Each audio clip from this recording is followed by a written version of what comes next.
नमस्कार दोस्तों, स्वागत है आप सभी का पोस्टल स्टडी के ऑनलाइन चैनल पे। तो दोस्तों, आज की क्लास में हम पढ़ेंगे सेक्शन 5 पीओ गाइड 2 का, जो कि है हमारा पार्सल पोस्ट। ठीक है दोस्तों, सबसे पहले हम देख लेते हैं इसके जनरल रूल्स क्या है, क्या इसमें सामान्य नियम है पार्सल पोस्ट के लिए फॉरेन पोस्ट में। तो क्लॉज नंबर 94 से ये शुरू होता है, जो कि है हमारा agreements governing exchange of parcels. ठीक है दोस्तों, यहाँ पे एग्रीमेंट्स की बात कर रहे हैं। ये एग्रीमेंट्स की बात क्यों हो रही है? क्योंकि ये जो पार्सल पोस्ट जो हम भेजेंगे वो दो देशों के बीच भेजेंगे। इससे पहले हमने इनलैंड पार्सल पोस्ट पढ़ा था, अभी हम फॉरेन में पढ़ रहे हैं, फॉरेन पार्सल पोस्ट में। ठीक है दोस्तों, पार्सल के आदान प्रदान को नियमित करने वाले समझौते। ठीक है दोस्तों, नियमित करने वाले समझौते। ठीक है, तो इसमें सबसे पहले है universal postal union parcel post. ठीक है दोस्तों, जैसा कि आप सभी को पता है, यूनिवर्सल पोस्टल यूनियन है जो, उसमें 192 कंट्रीज़ हैं। ठीक है दोस्तों, 192 देश हैं, उनके बीच में ये पार्सल पोस्ट एग्रीमेंट होता है। ठीक है दोस्तों, और जो यूपीओ पार्सल पोस्ट समझौते हैं, ठीक है, वो होना ज़रूरी है पार्सल पोस्ट के लिए, और 192 देशों में होता है, ये देशों के बीच होता है, जो कि हमने क्लॉज 4 में पढ़ा था। आगे देखते हैं स्पेशल बिलेटरल एग्रीमेंट, विशेष द्विपक्षीय समझौते। ठीक है दोस्तों, और यूपीयू के अलावा, यूनिवर्सल पार्सल पोस्ट के जो एग्रीमेंट है उसके अलावा कुछ विशेष द्विपक्षीय समझौते भी होते हैं, जो बांग्लादेश, भूटान, कनाडा, नेपाल, यूएसए और साउथ अफ्रीका के बीच में होते हैं, यानी कि इन सभी कंट्रीज और इंडिया के बीच में। ठीक है दोस्तों, आगे चलते हैं। आगे हमारा पार्सल का जो पोस्टेज होगा वो कैसे निर्धारित किया जाएगा। ठीक है, अगला क्लॉज है डिफरेंट फॉर एवरी कंट्री, हर एक देश के लिए ये अलग होगा। Additional fees for insurance, advice on delivery, payment of custom. ठीक है दोस्तों, और जो हर एक देश के लिए ये अलग होगा पहले, और जो दूसरी चीज़ है इसमें वो है एडिशनल फीस, अतिरिक्त चार्जेस लगेंगे इसमें इंश्योरेंस के, एडवाइस ऑन डिलीवरी जिसको हम इनलैंड पोस्ट में एक्नॉलेजमेंट ऑन डिलीवरी के रूप में जानते हैं, फॉरेन पोस्ट में इसे एडवाइस ऑन डिलीवरी कहते हैं, और प्री पेमेंट ऑफ कस्टम। और अगर आपको कस्टम चार्जेस देने हैं, क्योंकि सीमा शुल्क तो देना पड़ेगा, अगर आप पार्सल भेज रहे हैं, पार्सल में कोई कीमती चीज़ भेज रहे होगे तो उसका सीमा शुल्क देना होता है, अगर उसकी प्री पेमेंट करनी है उसका भी आपको एडिशनल चार्ज लगेगा इसमें। तो आगे है नो सेपरेट क्लास, और इसके लिए कोई सेपरेट क्लास भी नहीं होगी, जैसे पार्सल पोस्ट के लिए, जैसे इनलैंड में रजिस्टर्ड पार्सल होते थे और अलग होते थे, फॉरेन पोस्ट में रजिस्टर्ड नहीं होगा। ठीक है दोस्तों, रजिस्टर्ड पार्सल नहीं होंगे, ये कोई सेपरेट क्लास नहीं होगी इसके। एक्सेप्शन यहाँ पे ये है, एक्सेप्ट नेपाल एंड भूटान, क्योंकि नेपाल और भूटान को जो पार्सल्स जाते हैं वो इनलैंड रेट्स पे ही जाते हैं, और बाय उसमें इनलैंड रेट में ही जाते हैं, और बाय सरफेस जा सकते हैं। तो नेपाल और भूटान में रजिस्टर्ड पार्सल हो सकते हैं, उसके अलावा कहीं फॉरेन पोस्ट में रजिस्टर्ड पार्सल नहीं होंगे। तो आगे हमारा रीडायरेक्शन और रिटर्न, इनसाइड और outside of country of destination. ठीक है दोस्तों, जो रीडायरेक्शन और रिटर्न है वो क्या हो सकता है? बिल्कुल हो सकता है इनसाइड और outside of country of destination. ठीक है दोस्तों, जो आपने डेस्टिनेशन कंट्री है उसके अंदर भी हो सकता है और उस कंट्री से बाहर भी हो सकता है, पर इसके लिए भी एडिशनल चार्जेस होते हैं। Booking of a parcel for abroad. ठीक है दोस्तों, अगर आपको बुकिंग करनी है किसी पार्सल की अब्रॉड के लिए, तो क्या कहाँ से कर सकते हैं? एट एनी पीओ, किसी भी पोस्ट ऑफिस से जो कि ऑथोराइज्ड हो। ठीक है दोस्तों, फॉरेन के लिए पार्सल बुक करने के लिए कोई भी पोस्ट ऑफिस जो ऑथोराइज्ड हो। अगला है हमारा पेमेंट ऑफ चार्जेस, जो कि चार्जेस है उसकी पेमेंट कैसी होगी। ठीक है दोस्तों, एक सबसे पहले तो फुल प्रीपेड होगा वो, पोस्टेज स्टैंप्स के रूप में आप कर सकते हैं उसे, और जो दूसरा मेथड है वो है अदर मेथड इनलैंड पार्सल के रूप में, inland parcel Nepal and Bhutan के उसमें। ठीक है दोस्तों, आगे चलते हैं हम। आगे एक्स्ट्रा चार्जेस, अभी हमने देखे थे, ये हम पोस्टेज पढ़ रहे हैं पार्सल के, पेमेंट ऑफ चार्जेस कैसे करना था, प्रीपेड करने थे, और यहाँ पे कुछ एक्स्ट्रा चार्जेस का जिक्र किया गया है, और वो एक्स्ट्रा चार्जेस किस किस चीज़ के लिए लगेंगे?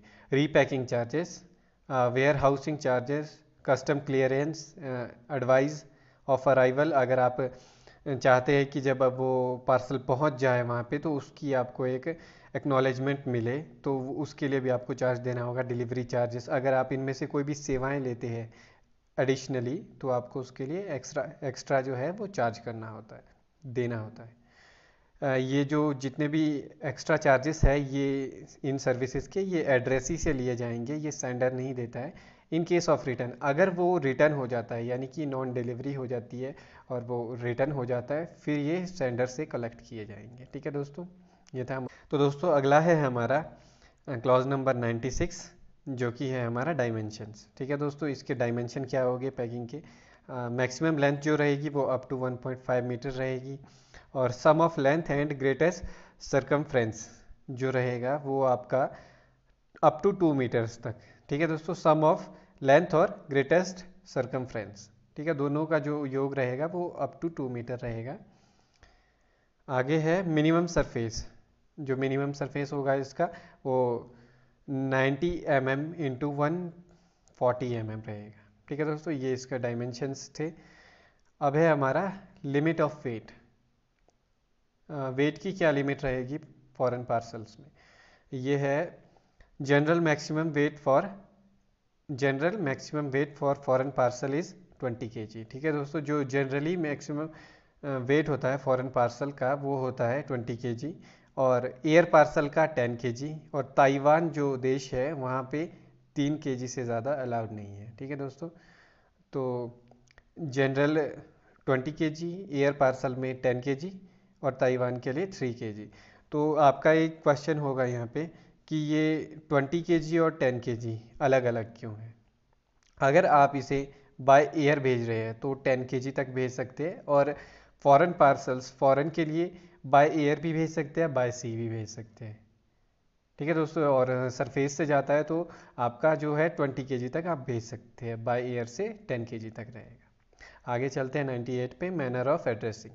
ठीक है दोस्तों, एड्रेसिंग का जो मैनर है, तरीका क्या रहेगा फॉरेन पार्सल पोस्ट के लिए? ठीक है दोस्तों, क्लॉज नंबर 11 में हमने उसे पढ़ा भी है, आप एक बार रीचेक कर लीजिएगा। मैनर ऑफ एड्रेसिंग सेम होता है जैसे कि लेटर पोस्ट में भी होता है, प्लस इसमें कुछ और चीज़ें भी है। क्या क्या ज़रूरी है इसमें?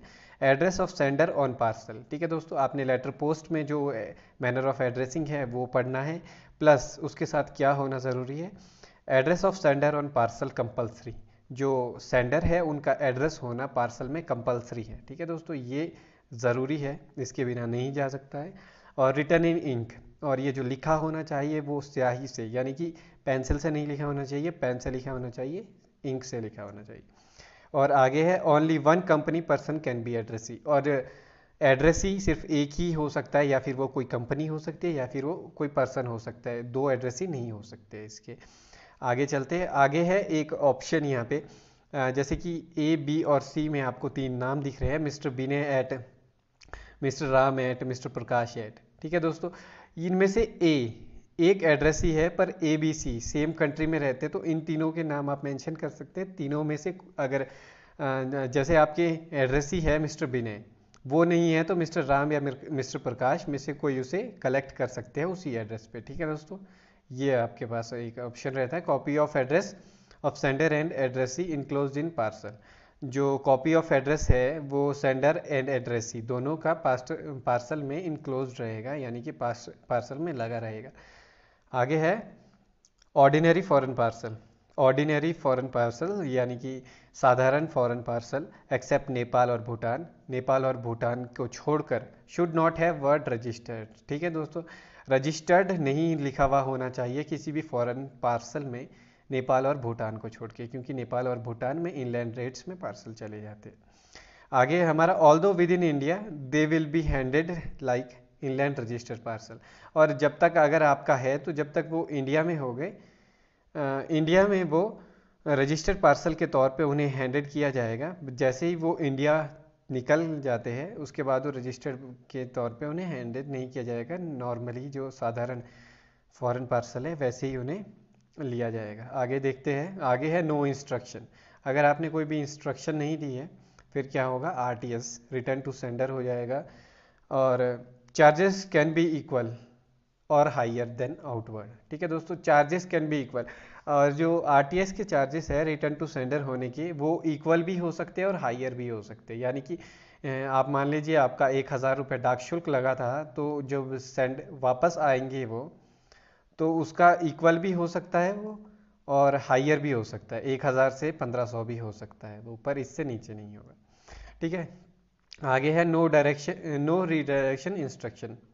अगर आपने नो रीडायरेक्शन यानी कि पुनर्निर्देशन के अगर कोई भी इंस्ट्रक्शन नहीं दी है, तो वो भी फिर आरटीएस ही होगा आपका।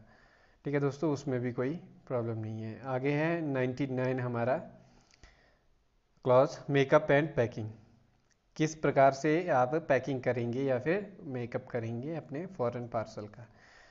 सबसे पहले है अकॉर्डिंग टू वेट, नेचर और mode of transmission and length of journey. ठीक है दोस्तों, आपके पार्सल के वेट के अनुसार, पार्सल की प्रकृति क्या है उसके अनुसार, और मोड ऑफ ट्रांसमिशन, आपने जो ट्रांसमिशन का मोड चुना है पार्सल के लिए, बाय सरफेस जा रहा है आपका, बाय एयर जा रहा है, उसको ध्यान में रखते हुए, और जर्नी जो पार्सल ने आपके जर्नी तय करनी है, कितनी दूरी तय करनी है, उसको ध्यान में रखते हुए आपकी पैकिंग होनी चाहिए। Impossible to tamper with content, आपकी पैकिंग ऐसी होनी चाहिए कि आपके जो कंटेंट है, आपका जो सामान है पार्सल के अंदर, उसके साथ छेड़छाड़ ना की जा सके। ठीक है दोस्तों, सबसे पहला पॉइंट ये था। अगला पॉइंट है ट्रांसशिपमेंट्स। ठीक है दोस्तों, यानी कि उसको ले जाने का जो आपका तरीका है। Protect against climate, temperature, atmospheric pressure, वायुमंडलीय दबाव जिसे कहते हैं। ट्रांसशिपमेंट्स में दोस्तों, जैसे कि अब पार्सल भेजा जाता है, तो वो पार्सल ऐसा तो नहीं है कि आपने एक बारी पोस्ट ऑफिस में से भेज दिया और वो सीधा पोस्ट ऑफिस से निकल के आपके एड्रेस ही के पास पहुंच जाए। आपका पार्सल जो है कई जगह उसे उतारा जाएगा, कई जगह उसे वापस से लोड किया जाएगा, कई जगह अनलोड किया जाएगा। तो आपका पैकिंग ऐसी होनी चाहिए कि प्रोटेस्ट अगेंस्ट क्लाइमेट। अब अलग अलग क्लाइमेट्स होते हैं अलग अलग जगहों के, उन क्लाइमेट्स से वो प्रोटेक्ट हो पाए, और जो अलग अलग टेम्परेचर होंगे वैसे प्रोटेक्ट हो पाए। और वायुमंडलीय दबाव, क्योंकि जब वो बाय एयर से जाएगा तो जो वायुमंडलीय दबाव है उसे सहन करने लायक आपकी वो पैकिंग हो। आगे है do not hamper postal staff और अदर पार्सल। ठीक है दोस्तों, और ऐसी आपकी पैकिंग नहीं होनी चाहिए कि वो किसी पोस्टल स्टाफ को या फिर किसी अदर पार्सल को डैमेज करे। जैसा कि हमने इनलैंड पार्सल्स में भी देखा था क्या क्या नहीं लगाना चाहिए, यहाँ तक कि आप पिंस तक का प्रयोग नहीं कर सकते इसमें। आगे है डीपे space for instruction stamp label, और आपको पैकिंग में स्पेस देना होता है स्टैंप्स के लिए, इंस्ट्रक्शन लिखने के लिए, और जो लेबल्स लगे होते हैं उनके लिए, अलग अलग लेबल्स होते हैं उनके लिए। विदाउट पैकिंग, क्या विदाउट पैकिंग के भी पार्सल भेजे जा सकते हैं? फॉरेन पार्सल इनलैंड में तो हम भेजते थे, बिल्कुल भेजे जा सकते हैं सेम कंडीशन में।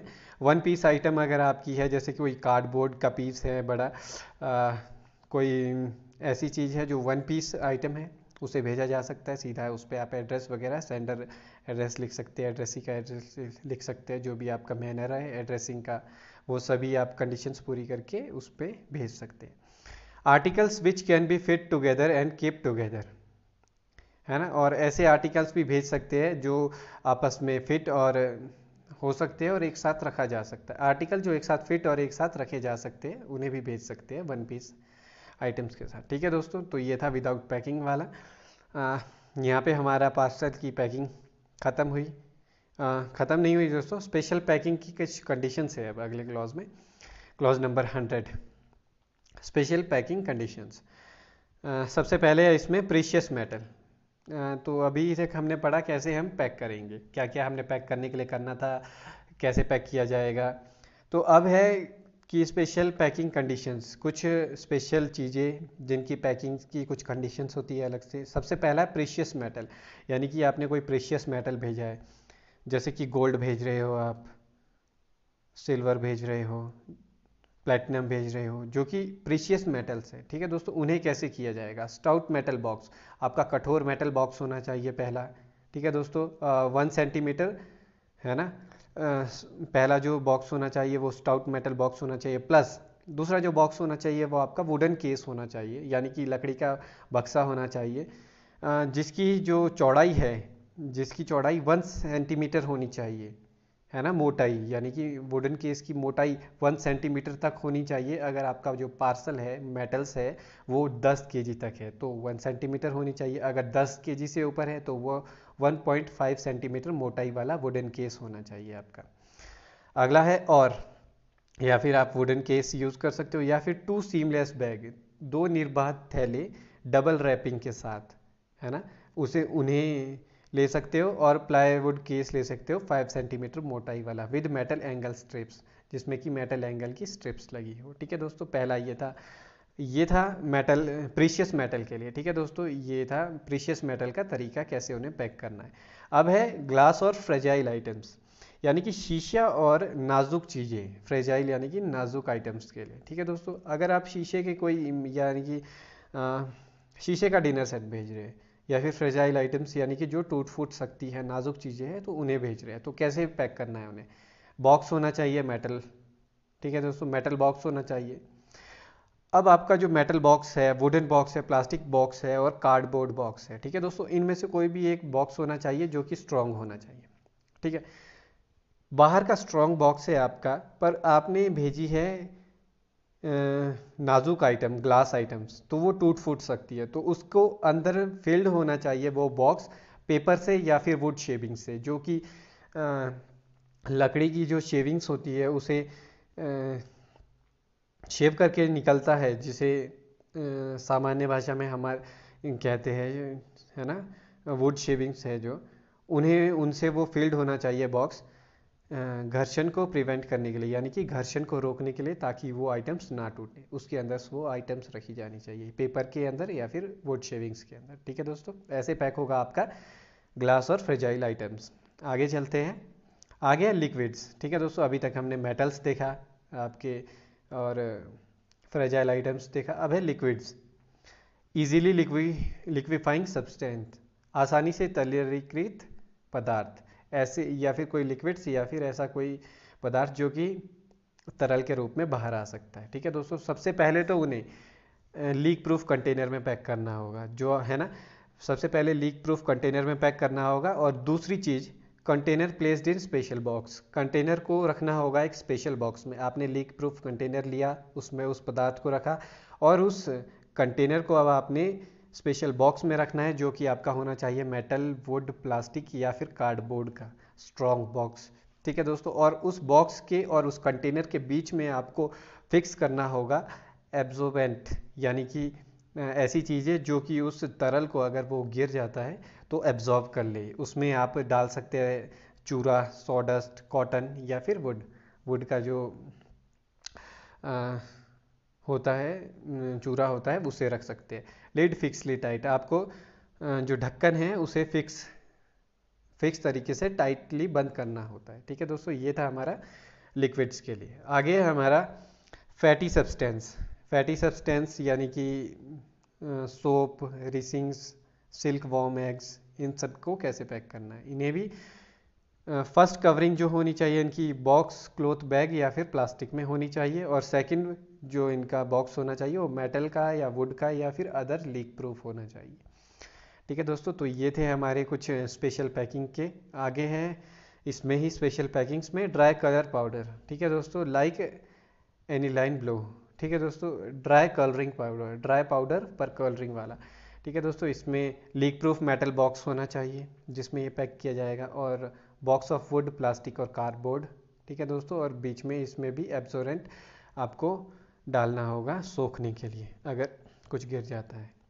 Dry non colouring powder. ठीक है दोस्तों, अब नॉन कलरिंग पाउडर, इसको भी बिल्कुल वैसे ही पैक किया जाएगा जैसे ड्राई कलरिंग पाउडर को पैक किया जाता था। मेटल, वुड, प्लास्टिक या फिर कार्डबोर्ड के बॉक्स में पैक किया जाएगा और कंटेन द सेम। ठीक है दोस्तों, और जैसा एब्सोरेंट इसमें डालते थे वैसे ही इसमें भी डाला जाएगा और इन्हें पैक किया जाएगा। तो आगे है हमारा स्पेशल पैकिंग्स में 7वें नंबर की आइटम, लिविंग एनिमल। अगर आपने कोई लिविंग एनिमल को पैक करना है तो उसे अच्छे से रैप करना होगा, यानी कि डब्बे में पैक करना होगा। डिस्पैच लेवल लगा हुआ होना चाहिए। जो लिविंग एनिमल को पैक करेंगे उसमें हमारे पास पूरा नहीं बताया है कि कैसे पैक करना है उसको, कैसे क्या बॉक्स होना चाहिए, जो भी उसके लिए सूटेबल हो, उस एनिमल को ज़िंदा रखने के लिए, तो उसमें उसे पैक करना होगा। प्लस डिस्पैच लेवल लगा होना ज़रूरी है। एनिमिक्स ये है विवेंट्स, एनिमिक्स विवेंट्स का जो ये लेबल है ये लगा होगा अगर आपका लिविंग एनिमल्स को आप भेज रहे हैं। अर्जेंट मेडिसिन्स, ठीक है दोस्तों। अगला है हमारा, अगर अर्जेंट मेडिसिन्स भेजी जाएगी 8वें नंबर की, अगर अर्जेंट मेडिसिन भेज रहे हैं तो उन्हें भी पैक किया जाएगा और उनके एड्रेस साइड पे लिखा होगा, एक लेबल लगा होगा ग्रीन लाइट ग्रीन लेबल, ठीक है दोस्तों, जिसपे अर्जेंट मेडिसिन लिखा हो, ठीक है दोस्तों। तो ऐसे पैक किया जाएगा अर्जेंट मेडिसिन। ये था हमारा स्पेशल पैकिंग के जो कंडीशंस थी फॉरेन पोस्ट में, पार्सल में। ये है अब 101 clause number, documents to be furnished along with parcel at time of booking. वो डॉक्यूमेंट्स जो आपको बुकिंग के टाइम पे पार्सल के लिए देने होते हैं, बुकिंग के समय पार्सल के साथ सुसज्जित किए जाने वाले डॉक्यूमेंट्स कौन कौन से होंगे। Number 1, foreign parcel except Canada और साउथ अफ्रीका। कनाडा और साउथ अफ्रीका को छोड़कर फॉरेन पार्सल के लिए डिस्पैच नोट आपको देना होता है, प्रिस्क्राइब्ड फॉर्म होता है जो कि आपको पता है। Optional for USA and Nepal, USA और नेपाल के लिए ये ऑप्शनल होता है, भर सकते हैं नहीं भी भर सकते हैं। फील्ड बाय सेंडर, किसके द्वारा भरा जाना चाहिए, ये सेंडर के द्वारा भरा जाना चाहिए। एब्सोल्युटली भरा भी सेंडर के ही द्वारा जाएगा क्योंकि भेज वही रहे, ठीक है दोस्तों, सेंडर के द्वारा भरा जाएगा। कॉलम्स ऑफ थिक बॉर्डर, ठीक है दोस्तों, जो भी कॉलम्स हैं थिक बॉर्डर्स के वो भरे जाएंगे राइट हैंड साइड पे, ठीक है दोस्तों। और सेम एड्रेस एज पार्सल, जो पार्सल में एड्रेस लिखा है वो डिस्पैच नोट पर भी लिखा होना चाहिए, ठीक है दोस्तों। और इंस्ट्रक्शंस लिखी होनी चाहिए बैक ऑफ डिस्पैच नोट, ठीक है दोस्तों, बैक पे इस पे इंस्ट्रक्शन लिखी होनी चाहिए, इंग्लिश में लिखी हुई होनी चाहिए और वो प्लस इंग्लिश और डेस्टिनेशन कंट्री की जो लैंग्वेज है उसमें लिखी हुई होनी चाहिए, ठीक है दोस्तों। जैसे भी स्पेन भेज रहे स्पेनिश में लिखी होनी चाहिए, फ्रांस भेज रहे फ्रेंच में लिखी होनी चाहिए, ठीक है दोस्तों, इंग्लिश के साथ में। Plus separate level can be used, और एक अलग से लेवल यूज़ किया जा सकता है वो लिखने के लिए, डेस्टिनेशन कंट्री की लैंग्वेज में इंस्ट्रक्शंस लिखने के लिए, ठीक है दोस्तों। आगे है इन case of insured parcel, valuable और सीओडी पार्सल, ठीक है दोस्तों। इन case of insured parcel, insured बीमित पार्सल के रूप में, या फिर वैल्यूएबल पार्सल, या फिर COD parcel, cash on delivery parcel के केस में क्या होगा, amount indicated in Indian currency one side of custom declaration form. जो आपका कस्टम डिक्लेरेशन फॉर्म होगा उसके एक साइड पे आपको इंडियन करेंसी में, ठीक है दोस्तों, भारतीय मुद्रा में आपको अमाउंट इंडिकेट करना होगा, अमाउंट शो करना होगा कितने में वो इंश्योर्ड किया है आपने। यानी कि अगर आपने 500 रुपये में इंश्योर्ड किया है आपका आर्टिकल, तो 500 रुपये आपको उसमें इंडिकेट करना होगा। अगर सीओडी है 5000 की आपकी आइटम है तो 5000 उसमें शो होना चाहिए। वैल्यूएबल पार्सल है, जो वैल्यू है उसकी जितने की भी है, 2500 की है तो मान लो 2500 आपका लिखा होना चाहिए, जितनी की भी उसकी वैल्यू है वो लिखा हुआ होना चाहिए डिक्लेरेशन फॉर्म में, ठीक है दोस्तों। आगे है अ सिंगल डिस्पैच नोट, एक सिंगल डिस्पैच नोट में बी यूज 2-3 ऑर्डिनरी पार्सल। तो जो एक सिंगल डिस्पैच नोट होता है वो 2 या 3 ऑर्डिनरी जो पार्सल्स होते हैं उनके लिए यूज़ किया जा सकता है, पर इसके लिए कंडीशन है। कैसे कर सकते हैं 2-3 पार्सल्स के लिए सिंगल डिस्पैच नोट, वो ऐसे कर सकते हैं, वो posted at same time, same office, same sender, same postage, same route, ठीक है दोस्तों।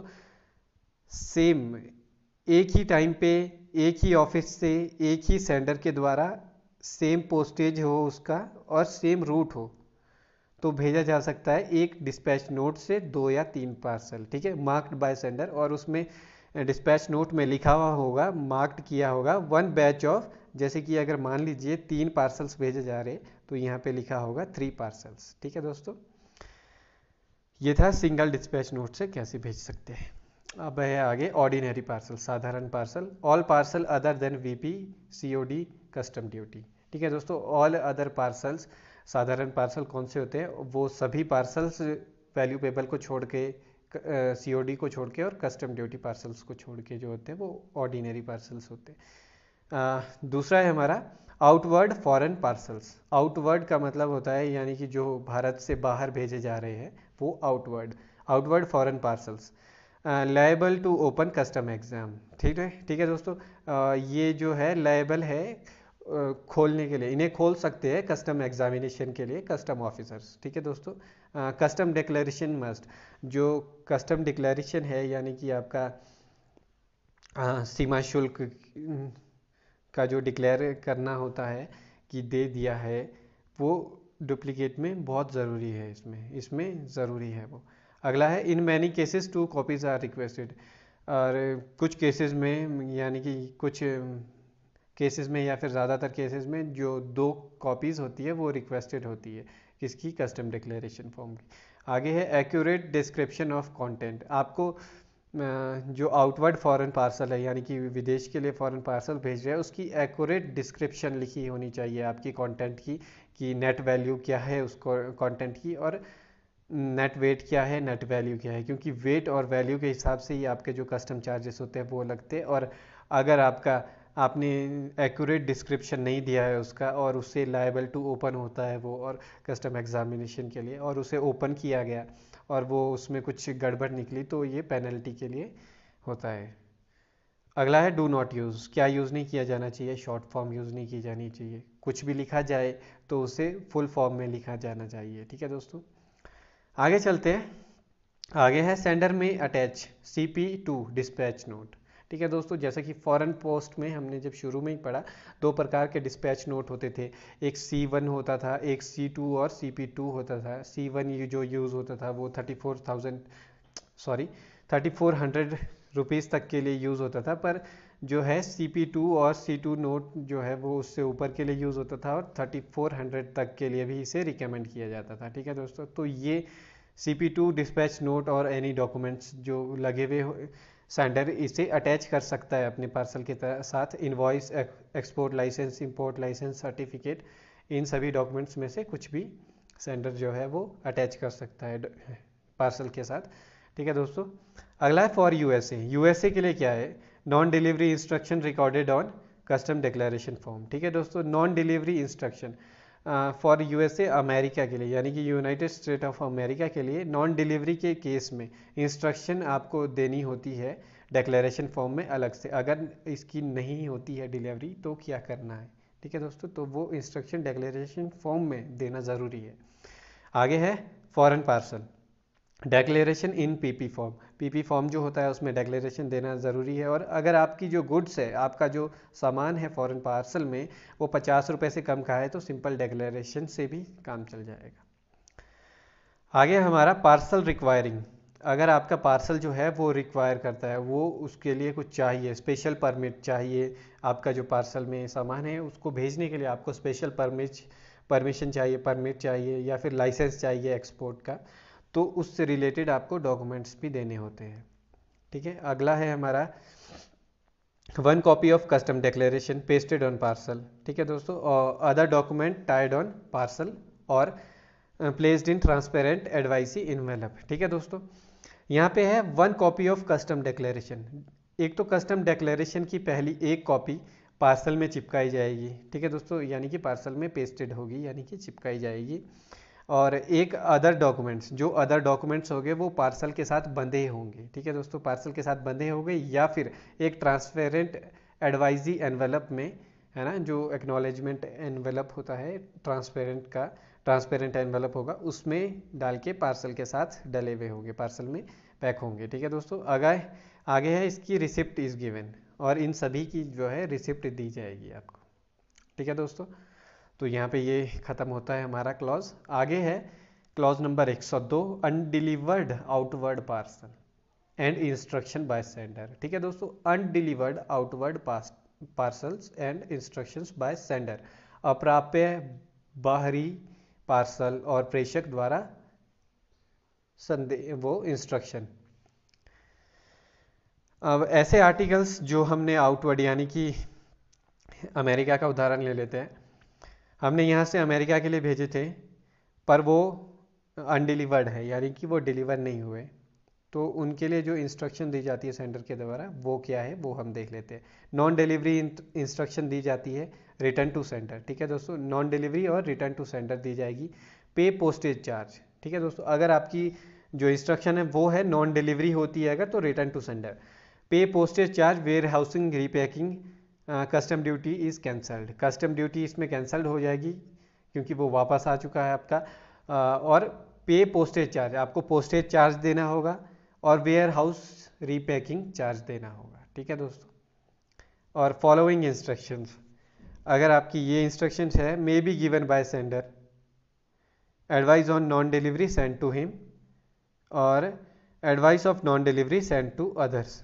ठीक है दोस्तों, जो एडवाइस होती है नॉन डिलीवरी की, अगर आपने ये सर्विस ली है कि नॉन डिलीवरी अगर वहाँ पे हुई तो उसकी आपको एक्नॉलेजमेंट मिले, तो वो भी आपको देनी पड़ेगी, है ना, उसकी चार्ज भी देने पड़ेंगे। और नॉन डिलीवरी टू अदर्स, अगर आपने किसी और का एड्रेस दिया और उनको भी वो डिलीवर नहीं हुआ तो उसकी भी आपको चार्जेस देने होंगे। आगे है RTS by air surface.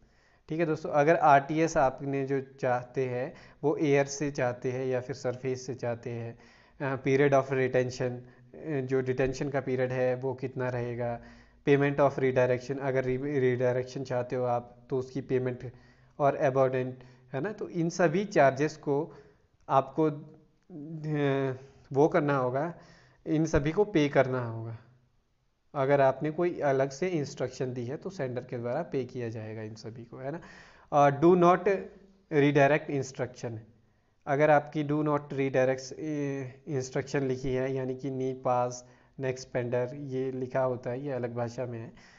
On parcel and dispatch note, अगर आपने डिस्पैच नोट में ये आपने इंस्ट्रक्शन लिखी है तो ये नॉट रीडायरेक्शन इंस्ट्रक्शन होती है। ठीक है दोस्तों, आगे चलते हैं।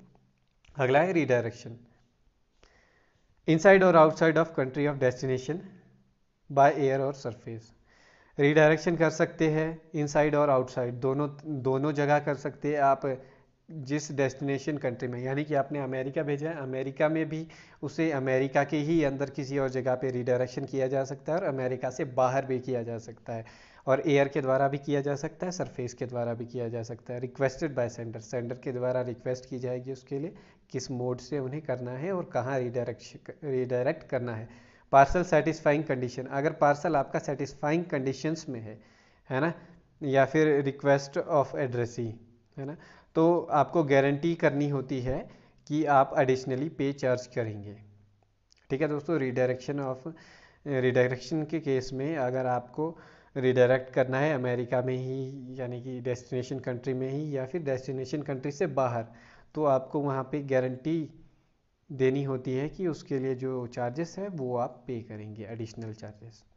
आगे है non delivery of parcel of redirection, अगर आपने रीडायरेक्ट कर दिया है पार्सल, यानी कि हम ऐसा लेके चलते हैं, अमेरिका के लिए पहले किया था और अमेरिका से फिर उसे इंग्लैंड के लिए मान लीजिए रीडायरेक्ट कर दिया गया, और रीडायरेक्शन होने के बाद भी वो डिलीवर नहीं हुआ, तो जितने भी चार्जेस थे वो सेंडर के द्वारा पे किए जाएंगे। ठीक है दोस्तों, जिन्होंने इंडिया से भेजा था वो सभी चार्जेस उनको देने होंगे अगर नॉन डिलीवरी होती है रीडायरेक्शन पार्सल की, डेस्टिनेशन कंट्री में भी, के अंदर भी, या फिर उससे बाहर भी।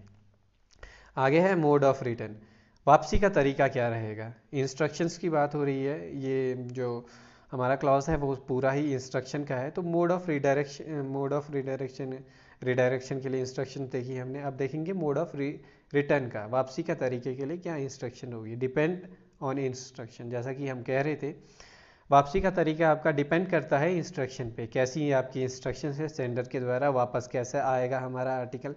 Return by air on if sender request, है ना, अगर return by air by air वापस आएगा अगर सेंडर रिक्वेस्ट करते हैं और गारंटी करते हैं पे करने की रिटर्न पर एयर चार्जेस, क्योंकि वापसी में जो जब गया था, गए का आपने पोस्टेज चार्जेस दिया है, पर रिटर्न में भी जो एयर चार्जेस लगेंगे वो आप पे करेंगे, उसकी गारंटी देनी होगी, है ना, चार्जेस प्लस एयर सरचार्ज की, तो ही ये वापस बाय एयर आएगा। अगर आप नहीं करते हैं तो आपका रिटर्न बाय सरफेस आएगा, उसमें भी आपको चार्जेस तो देना होगा।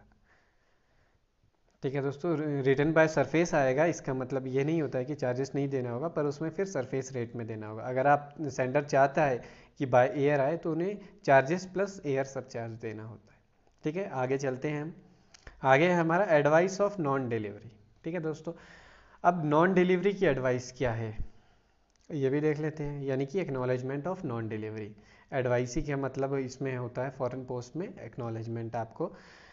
If instruction on dispatch note और पार्सल, अगर इंस्ट्रक्शन दी गई है, इसकी इंस्ट्रक्शन दी गई है, इंस्ट्रक्टेड है ये डिस्पैच नोट पे या फिर पार्सल में कि मुझे नॉन डिलीवरी की एडवाइस ही दी जाए, यानी कि मुझे एक्नॉलेजमेंट हो, यानी कि मुझे बता दिया जाए कि नॉन डिलीवरी है, डिलीवर नहीं हो रहा है। या फिर for fresh instruction for disposal, अगर सेंडर चाहे तो फ्रेश इंस्ट्रक्शन यानी कि ताज़ा एक इंस्ट्रक्शन दे सकता है डिस्पोजल के लिए, है ना उसके। तो ये क्लॉज नंबर 102 में, जैसा हमने क्लॉज नंबर 102 पढ़ा इससे पहले, तो सेम देना होगा। और इफ़ इन में से कोई भी एक, ठीक है दोस्तों, any one of them notifying address once more, है ना, ये इन सभी में से कोई एक इंस्ट्रक्शन दे सकता है कि एक बार और एड्रेसी को नोटिफाई कर दिया जाए, है ना, करेक्ट और इनकम्प्लीट द एड्रेस, या फिर नॉन डिलीवरी की, जैसे इसको एक बार और देख लेते हैं। नॉन डिलीवरी हुई, ठीक है दोस्तों, नॉन डिलीवरी हुई, फ्रेश इंस्ट्रक्शन भेजी गई सेंडर के द्वारा। एक तो थी 102 में जो हमने इंस्ट्रक्शन पढ़ी वो, या फिर दूसरी इंस्ट्रक्शन भेजी गई, इनमें से कोई भी एक इंस्ट्रक्शन, ठीक है दोस्तों, इन सभी में से कि एक बारी और एड्रेस को बता दिया जाए, जो हमने एड्रेस दिया एक बारी और बता दिया जाए, या फिर ये इंस्ट्रक्शन दी गई करेक्ट और कंप्लीट द एड्रेस, कि उस एड्रेस को हम दोबारा करेक्ट करते हैं आप, या कंप्लीट करते हैं आप, वो कर लीजिए, ठीक है। या फिर कैश ऑन डिलीवरी पार्सल में डिलीवर टू थर्ड पर्सन, ठीक है दोस्तों, कैश ऑन डिलीवरी पार्सल है अगर, तो किसी थर्ड पर्सन को डिलीवर कर दिया जाए आफ्टर COD अमाउंट कलेक्ट करके, जो कैश ऑन डिलीवरी का जितना भी अमाउंट पड़ता है उसको कलेक्ट कर लिया जाए और थर्ड पर्सन को ये डिलीवर कर दिया जाए। अगर नो COD या लेस COD है तो फिर वापस, है ना। या फिर डिलीवर्ड पार्सल फ्री, या फिर पार्सल को फ्री डिलीवर कर दिया जाए, जो कि हम क्लॉज नंबर 126 में पढ़ेंगे क्या है उसके बारे में, ठीक है दोस्तों। तो इन सभी में से कोई भी एक इंस्ट्रक्शन ABCD जो इंस्ट्रक्शंस है, इनमें से कोई भी एक इंस्ट्रक्शन दे सकते हैं साथ में फ्रेश इंस्ट्रक्शन के तौर पे, ठीक है। तो आगे है ड्यूरिंग फ्रेश इंस्ट्रक्शन, ठीक है दोस्तों, जब फ्रेश इंस्ट्रक्शन दी तो उसके समय क्या होगा, सेंडर पे, ठीक है, सेंडर पे advice on non delivery charge, sender को है जो advice of non delivery charge देना होगा, क्योंकि एडवाइस तो उन्हें, यानी कि एक्नॉलेजमेंट तो दी गई थी ना उन्हें नॉन डिलीवरी की, तो उन्हें वो देना होगा, ठीक है। और सेवरल पार्सल, अगर बहुत सारे पार्सल्स है जो posted at same time, same office, same sender, same address ही, जो कि सेम टाइम पे भेजे गए, सेम ऑफिस से भेजे गए, सेम सेंडर है और सेम एड्रेस ही है, ठीक है दोस्तों, single advice of non delivery is payable. तो इन सभी अगर बहुत सारे ऐसे, जैसा कि हमने पहले देखा कि एक डिस्पैच नोट पे 2-3 पार्सल भी भेजे जा सकते हैं, तो वैसे ही अगर ये 2-3 पार्सल भेजे गए हैं जो एक ही सेंडर के द्वारा भेजे गए, तो उनके लिए सिंगल एडवाइजी ऑफ नॉन डिलीवरी दी जाएगी, ठीक है दोस्तों। आगे है, ये था हमारा एडवाइसी ऑफ नॉन डिलीवरी वाला चैप्टर क्लॉज। अगला जो क्लॉज है हमारा वो है 104 clause number, undelivered inward parcel. तो अभी तक हम पढ़ रहे थे ऐसे अनडिलीवर्ड पार्सल्स जो कि आउटवर्ड में थे, अब ऐसे जो अनडिलीवर्ड है पर इनवर्ड में, यानी कि भारत में है, भारत के लिए आए हैं और अनडिलीवर्ड है, नंबर 1 पे है इसमें। Period of detention and warehousing charge, निरोध की अवधि और भंडारण शुल्क, यानी कि अपने पास कब तक रखेंगे उसकी अवधि, और भंडारण शुल्क कब से लगना शुरू होगा वो। सबसे पहले है 7 डेज ऑर्डिनरी और VP, साधारण और वैल्यूपेबल के लिए 7 दिन, ठीक है, from 8th day warehousing charges per day के हिसाब से 7 दिन तक उस ऑर्डिनरी और वैल्यूपेबल पार्सल को डिटेन किया जाएगा, अपने पास रखा जाएगा। 8वें दिन से वेयर हाउसिंग के चार्जेस लगेंगे, वो भी पर डे के हिसाब से, ठीक है दोस्तों। अगला है parcel alternate address, parcel has alternate address, यानी कि पार्सल में 2 एड्रेस है, एक आपका ओरिजिनल एड्रेस, ये एक आपका अल्टरनेट एड्रेस, ठीक है दोस्तों। Parcel can not be delivered eight original address, ठीक है दोस्तों। यहाँ समझने वाली बात है कि पार्सल में दो एड्रेस लिखे हुए हैं और जो पार्सल है वो ओरिजिनल एड्रेस पे, यानी कि ऑल्टरनेट एड्रेस पे नहीं, ओरिजिनल एड्रेस जो उसमें लिखा गया है उस पे पार्सल डिलीवर नहीं हो पाया, तो क्या होगा, जो वेयर हाउसिंग चार्जेस है वो दूसरे एड्रेस से, यानी कि जो ऑल्टरनेट एड्रेस दिया गया है उनसे वेयर हाउसिंग चार्जेस लिए जाएंगे। यानी कि 7 दिन रखा गया था, 8वें दिन से जो भी वेयर हाउसिंग चार्जेस थे वो सेकेंड एड्रेस से लिए जाएंगे। ठीक है, यहाँ तक क्लियर है, आगे चलते हैं। Parcel is return for reassessment. ठीक है दोस्तों, पुनर्मूल्यांकन के लिए पार्सल को वापस भेजा गया है अगर, तो क्या किया जाएगा, period of detention before and after reassessment is taken in account for calculating warehousing charges. ठीक है, अगर पार्सल को कस्टम वालों ने वापस मंगवाया अपने पास रीअसेसमेंट के लिए, पुनर्मूल्यांकन के लिए, कि जो आपका पार्सल है जो इसमें इससे पहले कैलकुलेशन हुई थी कस्टम ड्यूटीज़ वगैरह की, तो उसको दोबारा से पुनर्मूल्यांकन के लिए, या उन्हें लगता है कि कुछ गड़बड़ी है तो वापस बुलाया गया, तो जो डिटेंशन का पीरियड होगा है ना, वो रीअसेसमेंट को बुलाने से पहले और बाद का लिया जाएगा अकाउंट्स में, ware calculating for warehousing charges.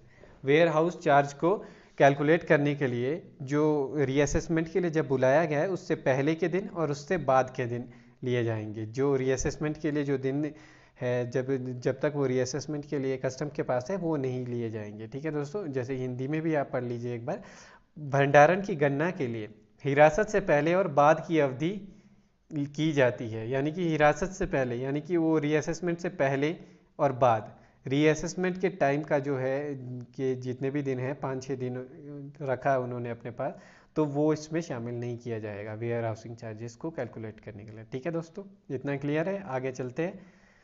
Parcel address to postal रिस्टांटे।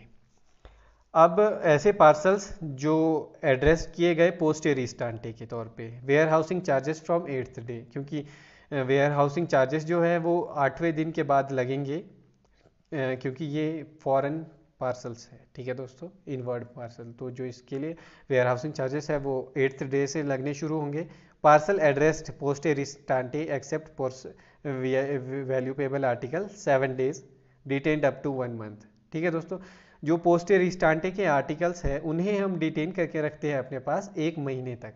ठीक है दोस्तों, 1 महीने तक, 30 दिन तक उन्हें हम अपने पास रखते हैं, except valuable article, valuable articles को छोड़कर। Valuable article 7 days, poste restante article बाकी ऑर्डिनरी 1 month। नंबर 3 है इसमें, warehousing charges are not cancelled in case of non delivery collected from sender. तो जो वेयर हाउसिंग चार्जेस है वो उन्हें कैंसिल नहीं किया जाएगा अगर नॉन डिलीवरी जो है वो कलेक्ट कर ली जाती है सेंडर से, फिर भी वेयर हाउसिंग चार्जेस जो है वो कैंसिल नहीं होंगे, वो पे करने ही करने पड़ेंगे। ठीक है दोस्तों, तो ये था हमारा आज का आखिरी क्लॉज, अनडिलीवर्ड इनवर्ड पार्सल। ठीक है, आज के लिए हम इतना ही पढ़ेंगे, इससे आगे का हम अगली क्लास में पढ़ेंगे। तो आशा करता हूँ आप सभी को ये आज की क्लास पसंद आई, आप सभी समझ पा रहे हैं जो हम पढ़ा रहे हैं, और अगर आपके कोई सुझाव है क्लास से रिलेटेड कि कुछ आपको समझ नहीं आया तो वो भी आप कमेंट्स में डाल दें, तो हम उसको भी कंसिडर करेंगे जब हम लाइव सेशन में आपके साथ आएंगे। ठीक है दोस्तों, तब तक के लिए आप सभी अपना ध्यान रखिए और पढ़ते रहिए। Good night.